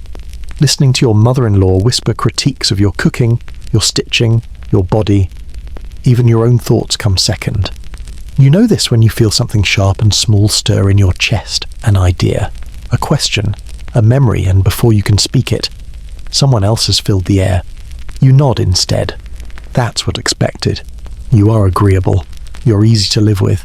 You are everything except heard. There are women who rebel. You hear stories. The one who refused to marry.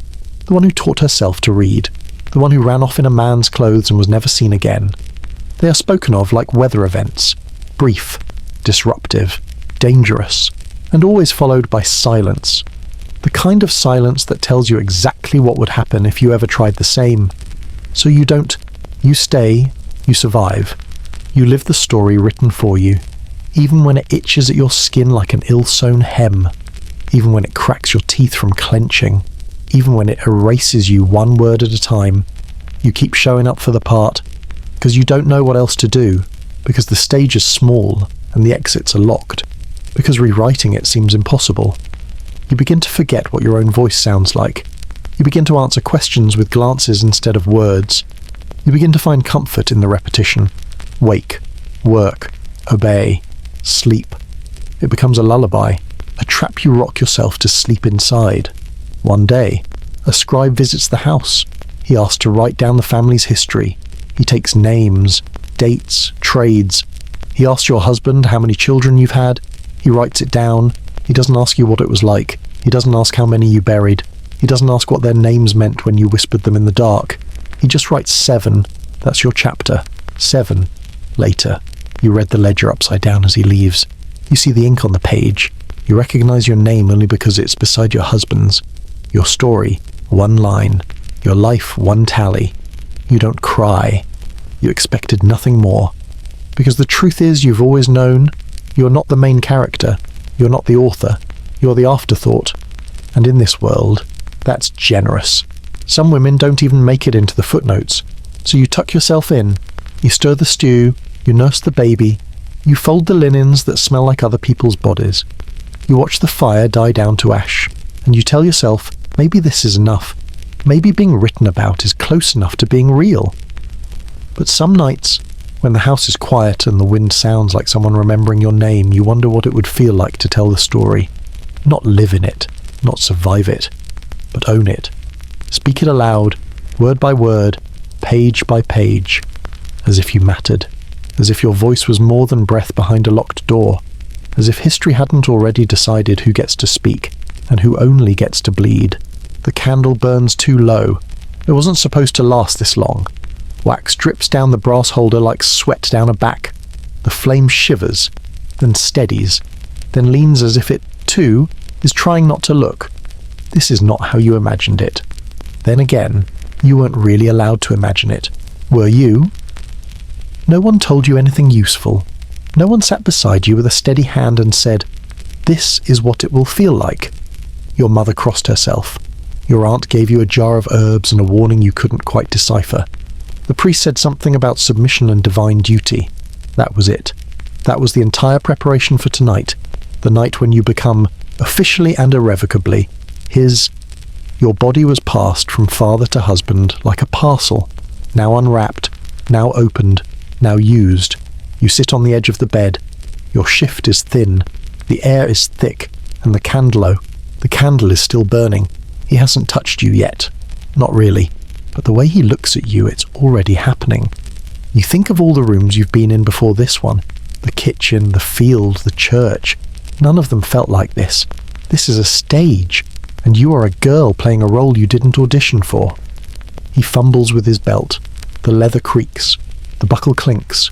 His hands are quick, but not confident. You almost feel sorry for him. Almost. Until he says, "Lie back." And the candle flickers. Your fingers grip the blanket. It's rough wool, worn thin in patches. There's a dark stain near the edge. You don't want to know what it is. He moves over you. Heavy, warm, uninvited. You turn your head to the candle. It is the only thing in the room that feels alive.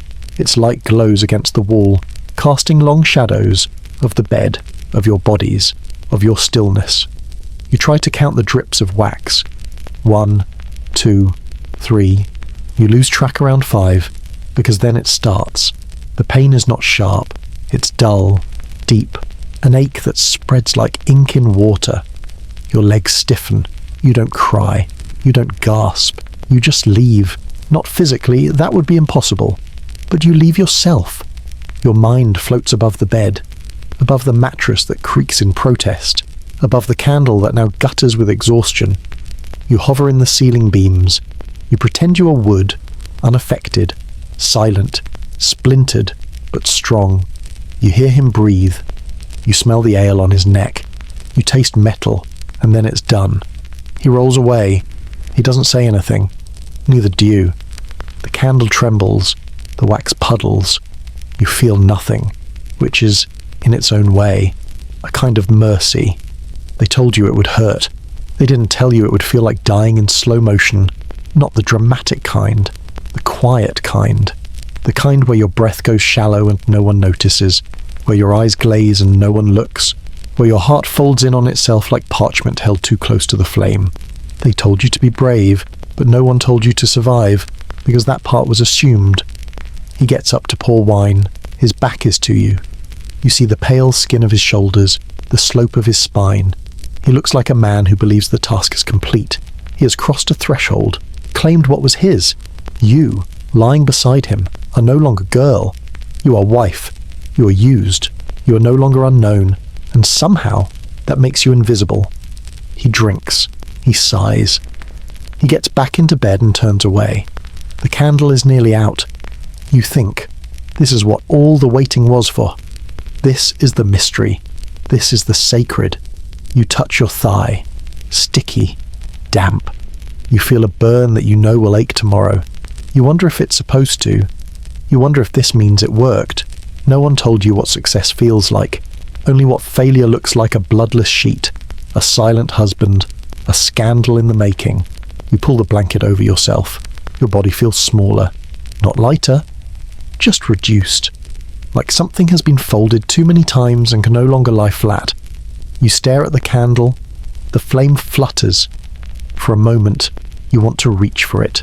To press your fingertip into the fire and feel something sharp. Something that belongs to you. Instead, you lie still. The wax finishes its descent. The wick curls into smoke, and the room, at last, goes dark. No one claps. No one enters. There is no curtain call. Only the sound of his breathing, and the echo of your own silence. They told you this was the beginning. That tonight, you would become a woman, but it feels more like an ending. Like something soft and sacred has been closed for good. Like the last page of a book written in a language you never learned. You close your eyes, not to sleep, not to dream, just to disappear for a little while, and in the darkness behind your eyelids, you think no one taught me, no one warned me, no one stayed. I was the only one here when it happened, and even I was only half present. So this was the lesson, not of love, not of sex, but of loneliness, under candlelight, next to a man, inside a marriage, with a pulse still beating and a heart that feels very far away, and the candle, now gone, leaves behind a faint line of wax on the table, a small grave, still warm. The chicken didn't know it was part of a wedding. It clucked as usual, scratched the dirt, pecked at breadcrumbs. It didn't notice the glances, the tension, the quiet conversation by the shed. But someone knew. Someone always knows. Because in Tudor England, sometimes a chicken has more say in your future than your heart does. Your wedding night has passed. The bed was made, the act performed, or attempted. But in the morning, there was one problem. The sheet was clean, too clean, no blood, and everyone noticed. No one said it out loud, not yet. But the way your mother looked at the linen said everything. The way your husband avoided your gaze, the way the maid hesitated before folding the sheet, then checked it again, and again. You didn't bleed, and that meant trouble, because in this world, purity doesn't live in your heart or in your intentions. It lives in a stain, a mark, a biological performance your body was supposed to deliver on cue. You feel the questions before they're spoken. Was she already ruined? Was it someone from the village? Did she lie? Did she seduce? Is she even a real woman? You want to explain. You want to say not every girl bleeds. You want to say he was clumsy. It barely happened. I was scared. But your mouth doesn't open. Because truth, here, is useless. It's not about facts. It's about spectacle. About proof. So your mother takes your hand. She doesn't yell. She doesn't cry. She says, go help your aunt with the hens, and you know what that means. Everyone knows what that means. The chicken is already in the basket, still warm, still docile.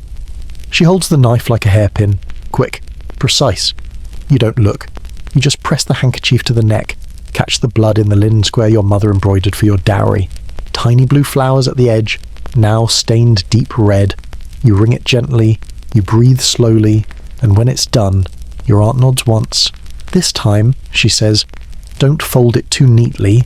You take it back to the chamber. You open the window just enough for the wind to flutter the curtain. You lay the bloodied linen across the centre of the mattress, a little too perfect. But no one will say that. Because when they come in, when they see the red, they breathe. They celebrate.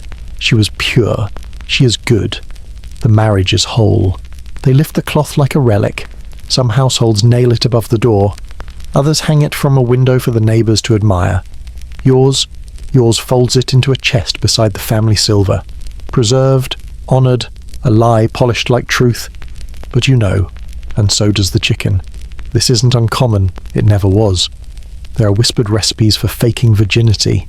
Blood from a thumb, a pinprick to the thigh, beetroot mixed with goose fat. But the chicken is the most reliable because it bleeds fast, because it doesn't fight, because no one questions it. Here's a fringe fact you'll never forget. In some towns, there were specialist older women who knew how to prepare fake evidence. They'd coach the bride, stain the cloth, time the reveal, all hush-hush, all professional, because if the blood isn't there, someone must make it appear. Your family's name depends on it. Your future depends on it. A girl with no proof is a girl with no value, no second chances, no dowry refunded, no safety, no place to go. Sometimes, if the lie fails, it gets worse. The husband claims deceit, the priest investigates, the midwife performs a physical inspection with fingers that do not ask permission. And if she deems you loose, the story ends badly. Not just for you, for your whole family. Reputation is brittle, and female reputation shatters loudest. So you play along, you smile at the feast, you sip the wine, you thank the neighbours for their blessings. And in your mind, you think of the chicken. You remember the warmth of its body, the sudden stillness, the stain it left in your palm. No one else remembers. To them, it's a holy night. The union has been sealed, the contract confirmed, the blood delivered. They say this is what binds a marriage, but it feels more like blackmail. You sleep that night in the same bed. The mattress still smells of iron and wool and something sour beneath. He touches your shoulder, softer than before. He's relieved. You can feel it. The blood gave him permission to care, to forgive whatever doubts he carried in silence. He believes you now, because the sheet said so. You lie still, not because you're afraid, because you're tired. Tired of jumping through hoops your body never agreed to. Tired of acting in a play that should have ended when you said yes, not continued until your skin proved it. You wonder how many girls have done this before you, how many more will, how many chickens have paid the price for a culture that cannot imagine a woman as whole without bleeding. You think this isn't tradition, it's theatre, and I'm tired of being the prop, but you won't say it, you won't scream it, you won't even whisper it, because your family is happy, and the blood real or not has brought you peace. For now, that's what the chicken brought you. A pause, a breath, a window between accusation and survival. You wonder if anyone ever thanks it, if anyone ever buries the feathers, if anyone ever builds a shrine not to virginity, not to lees but to the small, soft sacrifices that keep girls safe. You think you might, later, when no one's looking. They tell you love will come later, as if it's seasonal, something that arrives like wheat in summer or frost in March, something that requires no tending, just waiting, quiet patience. They say this as they lace your dress, as they press rosemary into your palm and remind you to smile at supper. Love is a slow route, your mother whispers. It needs time. You believe her. At first. Because you want to. Because believing is easier than accepting that the man beside you, the one who forgets to say your name, who eats with his mouth open, who sighs when you speaks your only future. So you wait. And while you wait, you do your part. You sew. You grind spices. You bear the weight of small duties and big silences. You lie beside him every night. You let him touch you when he wants. You make stew the way his mother did. You learn which shirts he prefers. And still, nothing blooms. Not love. Not even friendship. Just familiarity. A dull comfort. Like sleeping in clothes that never quite fit. Some women say that's enough. That companionship is its own kind of joy. That love grows like ivy slow and tangled and eventually covering everything. But your marriage feels more like mold. It spreads quietly, and by the time you notice it's already ruined something, you stop waiting for tenderness. Instead, you look for tolerable moments. You tell yourself he didn't shout tonight. He asked if I was cold. He brought bread without being reminded. Tiny things. Trinkets mistaken for treasure. You whisper them to yourself like fairy tales. Except Tudor fairy tales are different. They don't end with kisses. They end with compromises. The princess doesn't run away. She scrubs the hearth. She bears children until her spine curves. She buries half of them. She dies with her mouth shut and her hands folded. And if she's lucky, her husband doesn't remarry until spring. That's your mythology. Love, if it exists, is not fireworks or poetry. It's mold on old bread. Unexpected, sour, barely edible, but real. You see it in other couples, not often, but sometimes. An old man brushing flour from his wife's sleeve. A woman who finishes her husband's sentence without rolling her eyes. Two hands meeting under a table and staying there for a second too long. You notice. You feel it ache inside you like a memory that was never yours. And then it fades, because it wasn't meant for you. You were matched, not chosen, traded, not courted. You became someone's wife the way a tool becomes part of the shed. Useful, owned, eventually overlooked.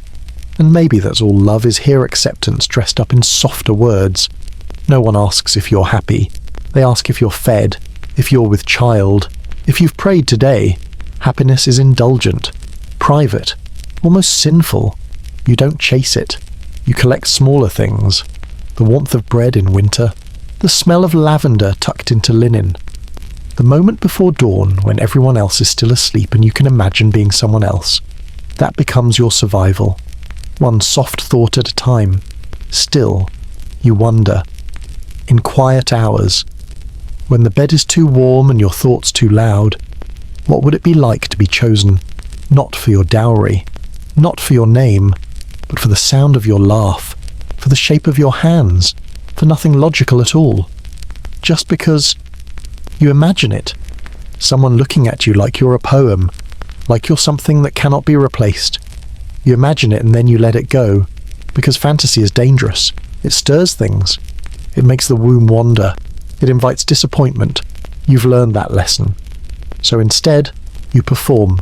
You act the part so well they think you wrote it. You smile when he walks in. You nod when he speaks. You laugh, sometimes out of habit. And if you do fall in love, it's not with him, it's with absence. With the space between words. With the ghost of what might have been. You tuck it into your apron pocket, a private ache, a forbidden indulgence, something to chew on while washing the same bowl for the 100th time. And here's the strange thing one day. He brings you a plum, soft, ripe, slightly bruised. He doesn't say anything, just sets it on the table and walks away. You stare at it like it's a confession. You didn't ask for fruit. You didn't even think he noticed you liked them. You don't know what it means, but you eat it anyway. And it tastes not like love, not even like kindness, but like something trying, like mould that hasn't ruined the bread yet. You finish it. You say nothing. And for one fleeting moment, you wonder if this is all the love you'll ever get. Is it enough? You go to bed that night with a strange calm. Not happiness, just a quieter kind of sadness. The kind that settles into the corners and doesn't need attention. The kind you can live with. You blow out the candle, you listen to his breath, you close your eyes, and dream of fairy tales that start with a girl who leaves and end with her never having to explain why. You're lying in bed now. It's soft, clean, maybe memory foam, maybe down, maybe just something you chose for yourself, and that alone makes it sacred. There's a blanket pulled up to your chest, stitched by machines or by hands that weren't your own. There's a hum in the room fan, a heater, maybe the world outside muffled by double-paned glass. It smells like laundry soap, or nothing at all. You've brushed your teeth, washed your face, slipped into sleepwear you picked for comfort, not obligation. No one is watching you. No one is waiting for proof. No one will check the sheets in the morning. And tonight, this very moment, you get to decide whether you close your eyes or keep them open a little longer. That is a luxury, a miracle, a quiet revolution. Because for most women in Tudor England, rest was never just rest. A bed was never just a bed. A home was never just shelter. Every inch of their world-linened or lace body, breath was borrowed, monitored, judged. You carry no such weight now. And yet, something in you understands. A shadow, a whisper behind the eyes. You've never shared a straw mattress with 4 siblings and a goat, but you feel what it would have meant to never have space. You've never been forced to bleed on demand or lie back and think of England, but you know how fast a life can fold around silence. History doesn't vanish, it settles, in skin, in language, in the way we instinctively apologize when we take up space. So tonight, as you lie in comfort, breathing freely, safe in a world that despite its faults, at least sometimes asks if you're okay, don't forget them. Don't forget the girl who whispered her wedding vows while her wrists shook beneath the veil. Don't forget the mother who pressed a bloodied handkerchief into her daughter's hands and said, "Hold this, just in case." Don't forget the woman who sat at the edge of her marital bed, staring at a candle as it died, thinking, so this is all there is. They aren't famous. You won't find them in textbooks. No portraits, no names etched into stone, just fleeting mentions in court records, a scribbled midwife's note, a stain on a forgotten sheet. But they lived, they cooked, they prayed, they begged under their breath for one good season, one healthy child, one night of peace, and now they sleep not on rope-strung frames or straw-stuffed sacks, but in the dirt, beneath lichen-covered stones, or in unmarked graves outside the churchyard wall. They didn't choose their stories, but we choose whether to remember them, and memory is a powerful thing. It doesn't rewrite the past, but it honours it. It lays a clean cloth over what was soiled. It lights a candle in rooms where none were ever lit. It says you were here. You mattered. You mattered, even if no one said your name aloud. You mattered, even if all you left behind was a child with your eyes or a scar no one understood. You mattered, because surviving a world that was never built for you is a story all its own. And now, here you are, warm, clean, free to breathe and dream and choose. Not perfect, not untouched by history, but free enough to imagine differently. Free enough to close this story and open another, a better one. One where love isn't something you have to earn with silence, where bodies don't need to perform to be believed, where a girl can grow slowly, bloom late, and still be seen as whole, where blood doesn't mean value, and breath doesn't need to smell like survival. Maybe you'll forget parts of what you heard tonight. That's okay. It was never meant to haunt you, only to stay with you like a small seed in the soil of your understanding, like a girl who was never taught to speak, standing at the edge of your bed now, looking at your life and thinking, this would have been enough. You don't owe her anything, but you can carry her gently, in your choices, in your words, in the way you offer softness to those still learning how to ask for it. And when you rise tomorrow, stretching limbs that no one owns, but you know this, you are not better than her. You are not luckier. You are simply later. You live in a world she built with her quiet endurance. Every stitch in your blanket, every drop of hot water, every book you've read freely, every no you've said without punishment was bought with generations of women who didn't get to choose. So sleep, not guilty, but grateful. Grateful that you were born in a time where even remembering them is possible. Grateful that you know their names, even if you've never heard them. Grateful that tonight you get to say yours out loud, and no one will take it from you. You are here, and they were, too, and now, finally, they are not alone.